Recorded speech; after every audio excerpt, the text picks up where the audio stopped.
तो आज हम रिव्यू करेंगे एक ईयरफोन और मेरे पास है यहाँ पर Realme Buds Q2। काफ़ी समय से मैं इसको यूज़ कर रहा हूँ। बताऊंगा आपको इसकी साउंड क्वालिटी कैसी है और क्या क्या इसमें आपको फीचर मिल जाते हैं। साथ में आपको बताऊंगा कि अगर आप बाय करने की सोच रहे हो एक वायरलेस ईयरफोन तो आपको इस टाइप का डिज़ाइन यानी इस टाइप का बड्स आपको बाय करना चाहिए या फिर आपको जो है इस टाइप का नेक बैंड बाय करना चाहिए। ये दोनों मैं काफ़ी टाइम से यूज़ कर रहा हूँ तो यहाँ पर आपको बताऊंगा कि कौन सा मुझे ज़्यादा कन्वीनियंट लगा, कौन सा ज़्यादा बेस्ट है वो भी आपको बताऊंगा। बाय द वे ये है ओप्पो का एनको M32 और इसे भी मैं काफ़ी टाइम से यूज़ कर रहा हूँ। तो अगर आप चाहते हो इसके ऊपर हम वीडियो बनाएं, इसकी क्वालिटी के बारे में बताऊँ आपको ये कैसा है, इसको मैं काफ़ी टाइम से यूज़ कर रहा हूँ, तो कमेंट करना, हम इसके ऊपर जरूर से वीडियो बनाएंगे। तो hello everyone, welcome to this channel, my name is Fareen. शुरू करते हैं आज की वीडियो। तो किसी भी हेडफोन को जब हम बाय करते हैं तो सबसे पहले देखा जाता है उसकी sound quality. But wireless device के अंदर इस तरह के अगर बड्स या आप जो है नेक बैंड बाय कर रहे हो तो वहाँ पर आपको देखना पड़ेगा उसका बैटरी रन टाइम, क्योंकि वो मेजर है, वो चार्ज होते हैं। तो चार्जिंग जिसमें ज़्यादा हो वो आपको बाय करना है। तो बात करते हैं इसकी चार्जिंग की, तो 28 घंटे का यहाँ पर आपको चार्जिंग मिल जाता है और 10 मिनट चार्ज करने पे 3 घंटे का जो है आपको प्लेबैक टाइम मिल जाता है, यानी फास्ट चार्जिंग भी इसके अंदर आपको मिल जाता है। और इसमें आपको एक्टिव नॉइस कैंसिलेशन भी मिल जाता है। साथ में IPX5 की यहाँ पर रीडिंग मिल जाती है, जिसके थ्रू आप अगर थोड़ा बहुत पानी इसमें गिर जाता है, अगर पसीना वसीना होता है तो नॉर्मली ये आपको जो है ख़राब नहीं होगा।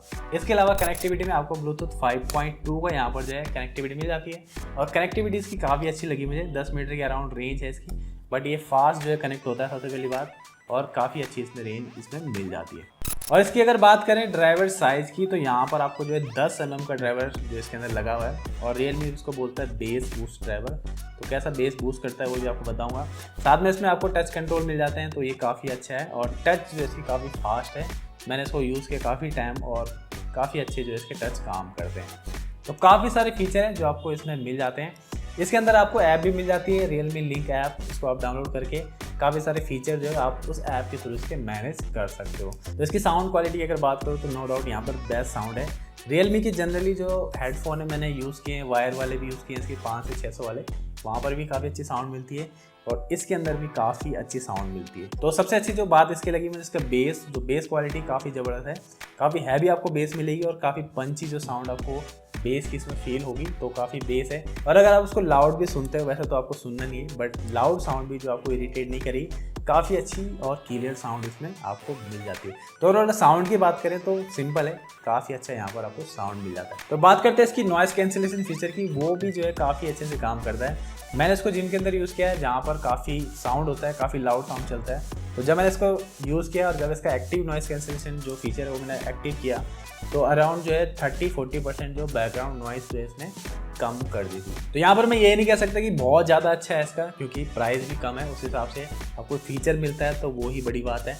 बट बैकग्राउंड की जो साउंड है, अगर आप क्राउड एरिया में हो तो 30-40% जो है कम हो जाएगी, आपको फील होगा जब आप क्राउड के अंदर हो। और इसके अलावा आपको एक नॉर्मल मोड और ट्रांसपेरेंसी मोड भी इसमें आपको मिल जाता है। तो ट्रांसपेरेंसी अगर मोड की बात करें तो जैसे आप इसको ऑन करोगे तो 5-10% जो है बैकग्राउंड की जो साउंड है वो आपको थोड़ा सा लगेगा कि हेडफोन के अंदर आपको सुनाई दे रही है। तो इस टाइप के जो हेडफोन होते हैं वैसे ही जब आप वेयर करते हो तो आपको कुछ भी सुनाई देता नहीं है। तो ट्रांसपेरेंसी मोड इतना इफेक्टिव नहीं है, 5-10% ही मुझे लगा कि थोड़ा सा एक्स्ट्रा साउंड बाहर की जो साउंड है वो मुझे सुनाई दे रही है। तो बिल्ड के बारे में अगर आपको बताऊं तो जो इसका केस है ये थोड़ा सा एवरेज है और दूसरी बात इसमें ग्रिप नहीं है। अगर आप मैं इसमें इस तरह से खोलने की कोशिश करूँ तो थोड़ा सा प्रॉब्लम होती है, थोड़ा सा ग्रिप यहाँ पर प्रॉब्लम करता है और इसमें स्क्रैच भी काफ़ी आ गए। अभी इसको 15 दिन हुए और स्क्रैच भी यहाँ पर काफ़ी जो है इसके ऊपर आ गए। बट ये जो हमारा ईयरफोन है ये काफ़ी अच्छा है और इसकी बिल्ड मुझे ठीक ठाक लगी। डिज़ाइन आपको अगर इस तरह का पसंद आता है तो आप इसको देख सकते हो, बट बिल्ड के यहाँ पर जो कह सकते हो कि काफ़ी अच्छी आपको बिल्ड मिल जाती है। और बिल्ड के साथ साथ आपको ये बताऊँ कि इसकी फ़िटिंग, तो मुझे काफ़ी अच्छी इसकी फ़िटिंग लगी। भले ये काफ़ी बड़े हैं, इसमें ये कॉन्स भी है, आपको बता देता हूँ कि इसमें कमी क्या है। तो सबसे बड़ी जो कमी है उसकी यही है कि ये जो है काफ़ी बड़ा है और अगर आपके कान छोटे हैं तो थोड़ा सा आपको प्रॉब्लम होगी, बट अगर आपके कान बड़े हैं, जैसे मेरे कान काफ़ी बड़े हैं, तो मुझे ये काफ़ी अच्छे फिट होता है और पता भी नहीं चलता कि आपके कान के अंदर है ये। तो थोड़ा सा बड़ा है, अगर आपके कान छोटे हैं, खासकर गर्ल्स के लिए मैं बताऊँ तो ये थोड़ा सा प्रॉब्लम आपको करेंगे, क्योंकि कान छोटे होते हैं गर्ल्स के जनरली। तो ये थोड़ा सा बड़ा है, आप इसको ना ही लो तो बेटर है। बाकी अगर और कॉन्स की बात करें तो इसमें आपको डुअल जो है डिवाइस पेयरिंग का ऑप्शन नहीं मिलता है। जनरली जो 2000 के अराउंड जो डिवाइसेस आते हैं उनमें आपको ये फीचर मिल जाता है बट इसके अंदर जो है डुअल डिवाइस का जो पेयरिंग सिस्टम नहीं है। बाकी इसके जो टच कंट्रोल है वो मुझे काफ़ी अच्छे लगे और प्रॉपर जो है काम करते हैं। ऐसा नहीं कि आप कभी काम करेगा कभी नहीं करेगा, प्रॉपर इसके टच काम करते हैं और इसकी जो रेंज है वो भी मुझे काफ़ी अच्छी लगी।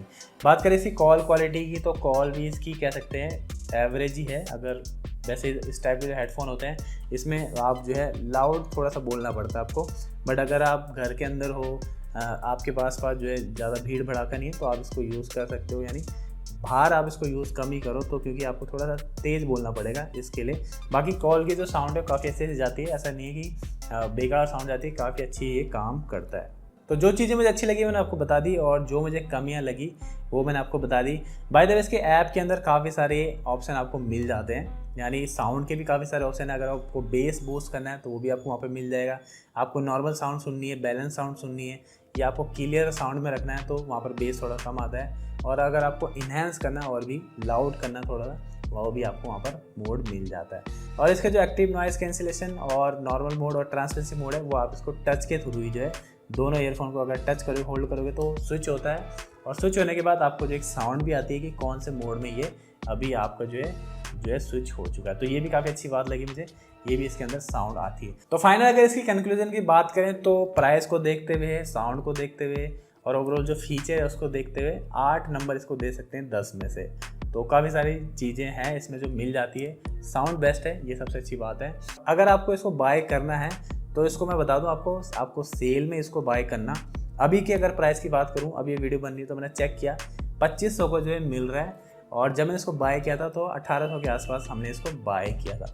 तो जब सेल आएगी तो इसको बाय करना। 1800 में बेस्ट हेडफोन है। अगर आपके कान बड़े तो ये चीज़ आप ध्यान रखना, तो इसको बाय कर लेना आप। अगर आपके कान छोटे हैं तो थोड़ा सा प्रॉब्लम ये आ जाएगी आपको। तो बात करते हैं इस टाइप का आपको बड्स बाय करना है या आपको इस टाइप का जो है नेक बैंड बाय करना है। तो इन दोनों में से पहले इसकी बात कर लेते हैं। तो इसमें मुझे कमी लगी कि जब आप, जैसे मैंने जिम में इसको यूज़ किया, जैसे मैंने वेयर किया और कोई मुझसे बात करना चाहे तो मैं इसको निकालना पड़ेगा और इस तरह से हाथ में इसको लेके घूमना पड़ेगा। दूसरी बात, अगर मैं रनिंग करूँ तो गिरने का चांस यहाँ पर ज़्यादा होते हैं। तो ये इसमें कमियाँ हैं। पर इसकी अच्छाई भी है कि जैसे आप बिस्तर में लेटे हो, आपको मूवी वगैरह देखने हैं तो इसका जो है कान के अंदर आपको पता नहीं चलता है कि आपने इसको वेयर किया है और काफ़ी आसानी से आप सोते हुए भी अगर सुनना चाहो, वैसे तो नहीं सुनना चाहिए, तो इसको आप यूज़ कर सकते। तो ये इसमें अच्छी बात है। तो नेक बैंड की अगर बात करें तो ये थोड़ा सा ज़्यादा मुझे कन्वीनियंट लगा। रनिंग अगर आप करते हो, आप एथलीट हो, जिम वगैरह करते हो तो ये काफ़ी अच्छा ऑप्शन है। आपको अगर निकालना तो आप निकाल सकते हो और लगाना तो आप काफ़ी आसानी से लगा सकते हो। यानी इसको रखने की प्रॉब्लम नहीं है। इसको या तो आपको हाथ पे रखना पड़ेगा या फिर इसके केस को ढूंढ के केस में आपको जो है डायरेक्ट रखना पड़ेगा। तो ये काफ़ी जो है थोड़ा सा अनकन्वीनियंट लगता है। बट दूसरी चीज़ है कि केस के अंदर ये चार्ज भी होता है।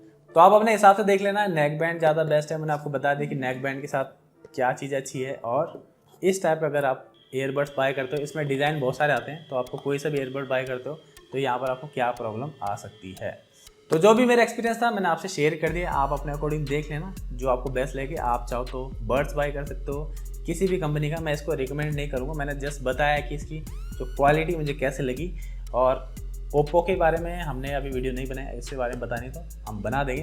तो नेक बैंड आप कोई भी बाय कर लेना। बट मेन है जब हम रियल टाइम किसी भी हेडफोन को यूज़ करते हैं तभी हम बता सकते हैं इसकी साउंड के बारे में। तो साउंड के बारे में आपको बता रहा हूँ कि यहाँ पर नो डाउट ये बेस्ट है और ये भी काफ़ी ज़बरदस्त है। तो इसके बारे में वीडियो बनाएंगे अगर आप कमेंट करोगे तो। ये थी हमारी आज की वीडियो। आई होप आपको वीडियो पसंद आएगी। पसंद आई तो लाइक कर देना और वीडियो इन्फॉर्मेटिव लगे तो चैनल को सब्सक्राइब कर देना। मैं मिलता हूँ आपको नेक्स्ट वीडियो में।